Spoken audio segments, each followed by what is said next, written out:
আসসালামু আলাইকুম। ইতিমধ্যে আপনারা সবাই জানেন গতকালকে একটা দুর্ঘটনায় একই পরিবারের সম্ভবত 14 জন মানুষ মারা গেছে। তার ভিতরে একই পরিবারের 9 জন, আর এক পরিবারের হয়তোবা 3-4 জন, সব মিলে 14 জন মারা গেছে।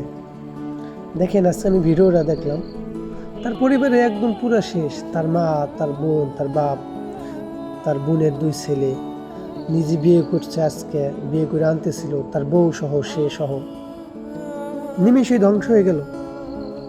দেখেন কি আনন্দ উল্লাস ছিল, তাদের কত পরিকল্পনা ছিল, কত কিছু, কত আনন্দ, কত কিছু করবে, এক মুহূর্তেই শেষ হয়ে গেল। এই যে যে আমরা এত কিছু করতে চাই, কিসের জন্য করি?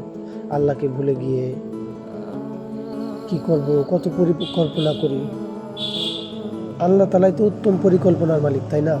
আমরা আল্লাহকে ভুলে গিয়ে আমরা কি দুনিয়ার পিছু ঘুরতেছি। মানে এই ভিডিওটা দেখে, মানে এই নিউজটা দেখার পরে খুবই খারাপ লাগলো।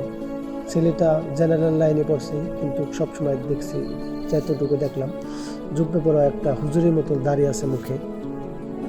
খুবই সুন্দর লাগলো। ওর কত আশা ছিল, ওর কত আকাঙ্ক্ষা ছিল, এক মুহূর্তেই শেষ। আজকে জানাজা একসাথে 9 জনকে জানাজা করতে চাই কি পরিবারের, তাদের ওই ছেলের পরিবারদের। মানে দেখার পরে আমি পুরা হতভম্ব হয়ে গেছি, এক মুহূর্তেই শেষ হয়ে গেল। আর আমরা এই জীবন নিয়ে কত কিছু করি, কত ভাবনা করি।